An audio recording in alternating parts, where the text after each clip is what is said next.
Hi, my name is Bat Kakoza. I welcome you to yet another program in the series, The Focal Point. When we talk of commuting, we understand traveling to destination by bus, taxi, train, and even planes. But commuting has a slightly different meaning in Gulu. The terror unleashed by Joseph Kony's Lord's Resistance Army onto the population here, forcing people to flee their homes daily to spend nights in safer places in town, is referred to as night commuting. Join me as I give you an insight into what it really means to commute, who commutes, and why people have to commute.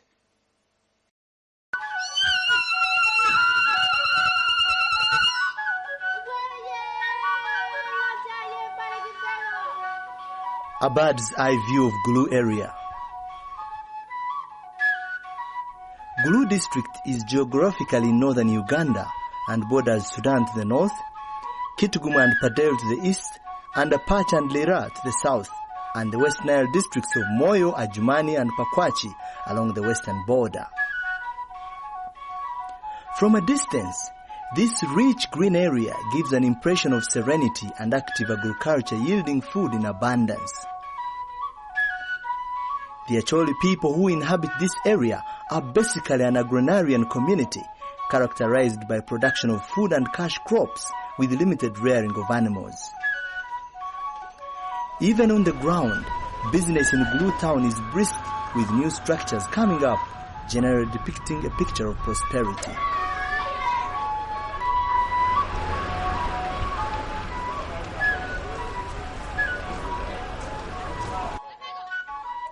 This is a village some few kilometers north of Gulu town. It is early evening hours and families here have to eat their dinner early to prepare for the journey into Gulu town before darkness falls. A journey that has become part of their lifestyle, a journey that they must embark on daily if they have to save their lives. Preparations for the journey include bundling up their blankets, mattresses and mats, and in some cases, packed food. The rest of unmovable items have to stay. The houses are locked, just as a fulfillment of what one is expected to do when one leaves home.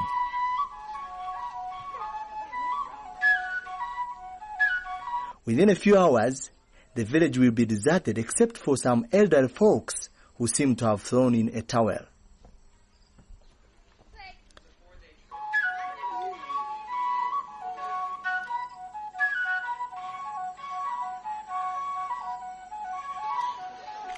As evening begins to fall, as early as 4 p.m., almost all roads leading the town start getting busy. We are going where?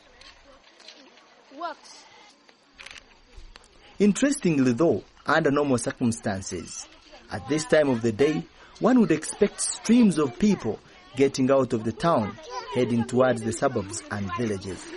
But not in Gulu town. Here the situation is the reverse. This is what people in the area have termed night commuting. It refers to the streams of people, especially children, leaving their villages to take refuge in town for fear of abduction by rebels of Joseph Kony's Lord's Resistance Army. These are the night commuters of Gulu. For 2 years now, almost everyone among these people have deserted their homes and villages every day, leaving them at the mercy of the marauding rebels.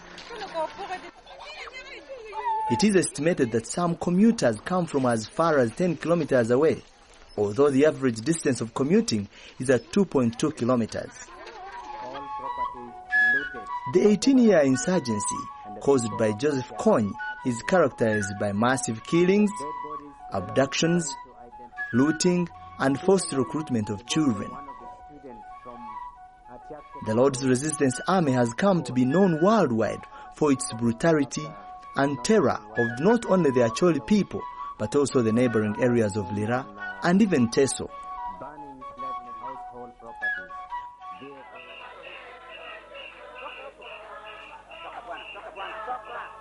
Joseph Kony, who uses both fear and violence to maintain both control within the LRA, and maintain the conflict, uses this power to intimidate and indoctrinate young minds he abducts. Armed with this power, Konyi is able to forcefully recruit the abductees into his rebel army. Konyi's most despicable weapon is killing, mutilation, and abduction of children. The estimated number of abducted children are more than 20,000, of which half have been abducted since June 2002. It is also estimated that, on average, 20 children are abducted daily in the region. The abductions include both boys and girls who are used as carriers, trained to fight, and girls forced to become wives of commanders.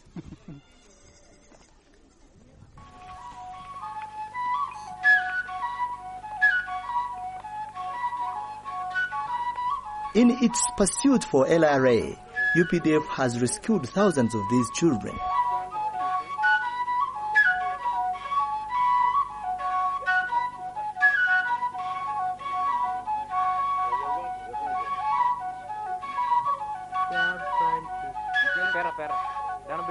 These are some of Konyi's camps in southern Sudan that have been dismantled by UPDF.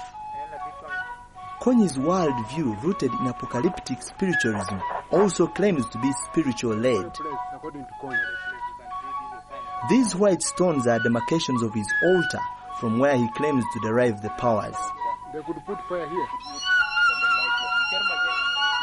The children rescued from here have been starved and tortured. What happened? Ask him what happened. What happened to his body? Ask him. Mama timkumine.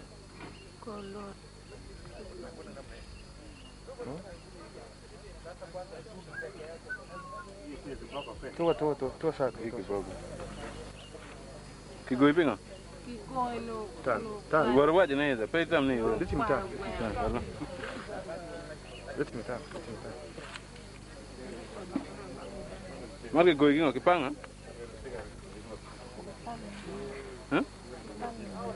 Kipanga wa kilore?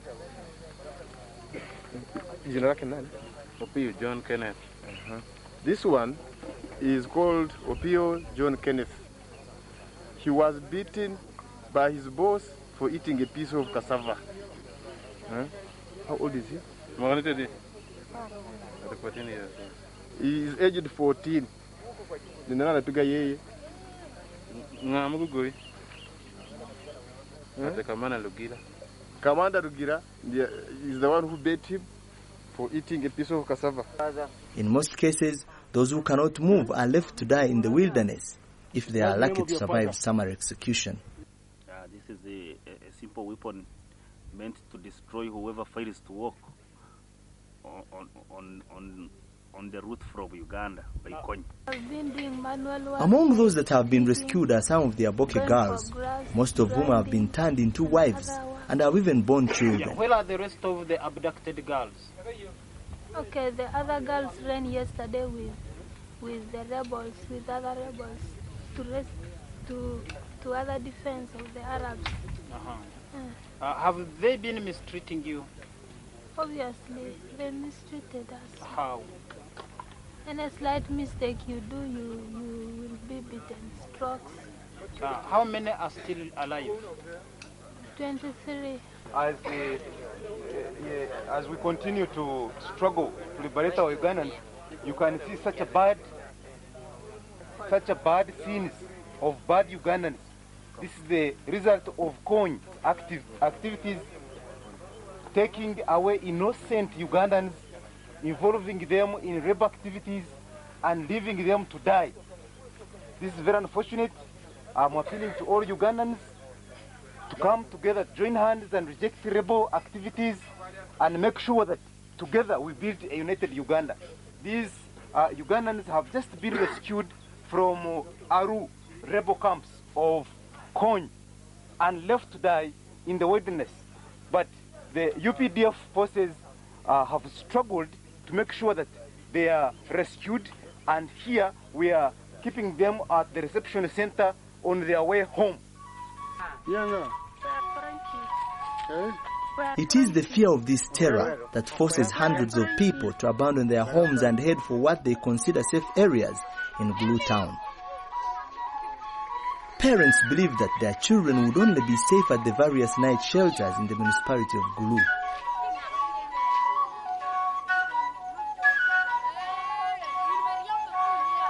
One of the shelters that attract many people is Lacho Hospital.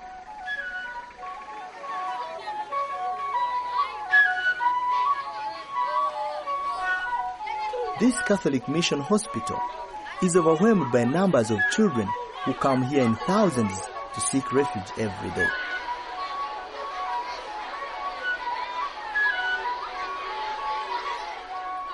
Over 2,000 people converge here every night and virtually take over the compound, the verandas, and every available space.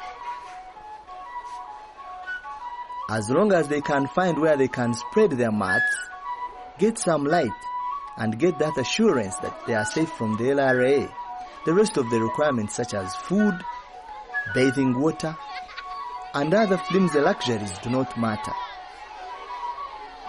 However, the situation is different when it comes to school-going children in upper classes. They have to revise their notes amidst all the noise, let alone reading from the faint light.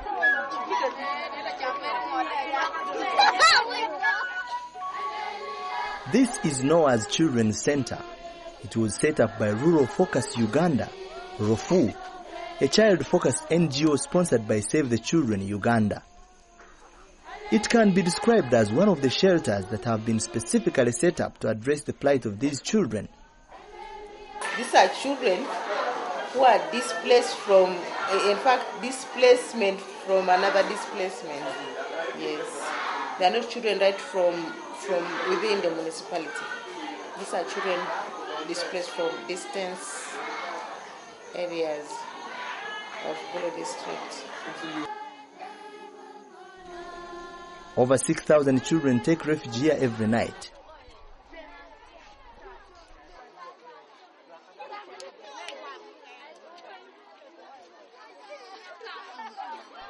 The organization has endeavored to create separate dormitories for the boys and girls. This is a girls' dormitory.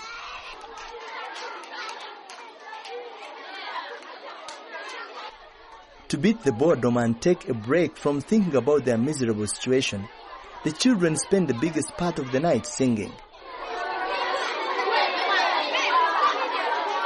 But there is a conflict of interest here. Whereas the older girls in the upper classes would like to revise their notes, the younger ones make life unbearable by singing and clapping hands.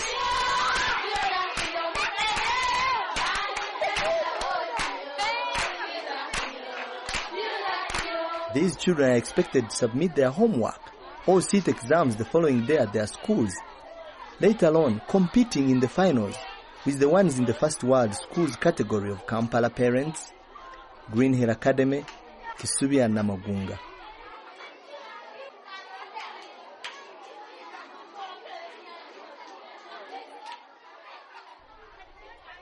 However, these are the lucky ones.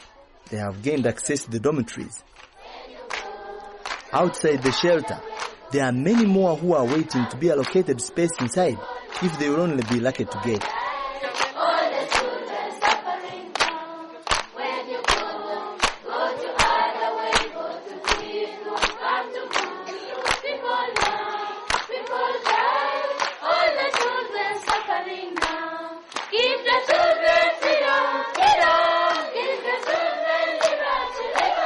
The number of children coming here swells every day. There are many more places that provide shelter for children. Gulu Public School, the Ministry of Works, and Gulu Hospital. We have a number of shelters in Gulu. The number is 6 at the moment, run by different organizations. This is not yet enough, because when insecurity is at its peak, the way it is now, you'll find thousands and thousands, more and more children coming in, even those who are a kilometer away, which in the normal sense wouldn't have come. According to NGO statistics, by April 2004, The number of child commuters in known shelters was 19,447. In addition to this figure, there is an unknown number of children who commute to families, rented rooms, places out of view, verandas and other private properties and sanctuaries not known by the NGOs. 48% of the commuters are girls and 52 are boys.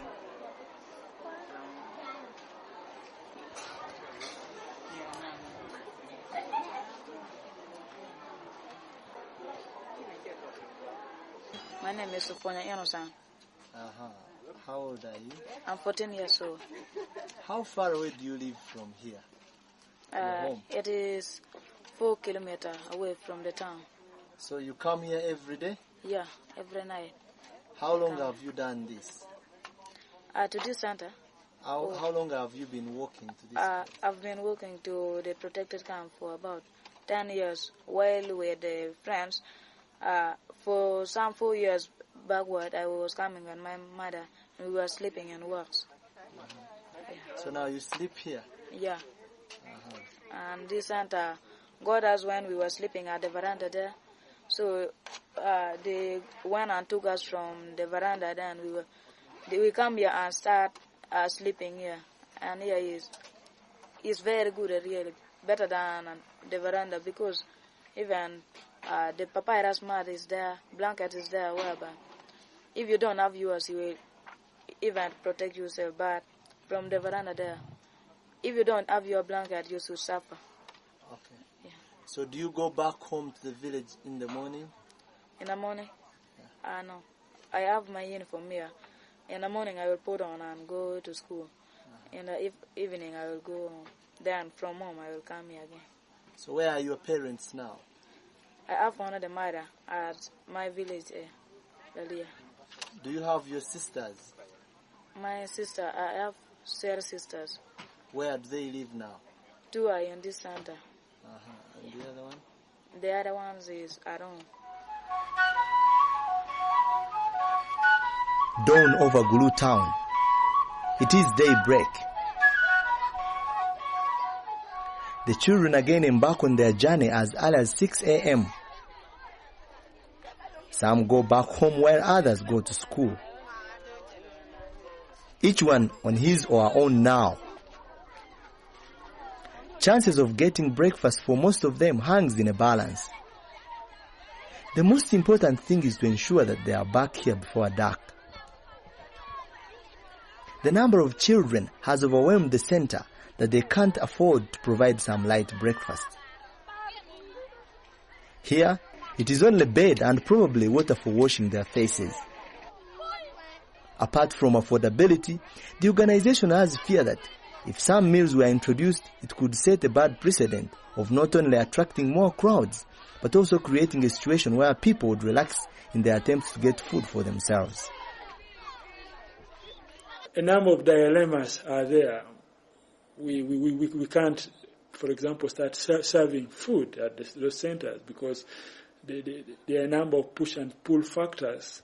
While we are interested in the children being safe at night, we are not advocating for the establishment of an institution where children would have to stay for forever, because the family is still the basic unit which Save the Children believes is the best for a child. So we are trying to get a balance between the home and the night shelter. We bring in parents to the night shelter as social workers as well, so that they can contribute. They can see what their children are doing. They can continue with the indigenous education which they used to have. And then in the morning, the children have to go back home. The constant fear of abduction of children has taught families not to gamble with the life of their children. It has thus resulted into a permanent, almost not questionable pattern of commuting to the safer areas in the Gulu town center. The commuting is not expected to stop before peace comes, and even then, it is to be expected that some children will have no homes or places to return to. For queries and comments about this program, please contact Media Plus at International Conference Center or call me personally, Bart Kakoza, at 041 340-834. Well, that's all we had time for from our Focal Point program this week. Make sure you tune in 2 weeks from now for yet another program in the series, The Focal Point. For the rest of the evening, have a very pleasant time.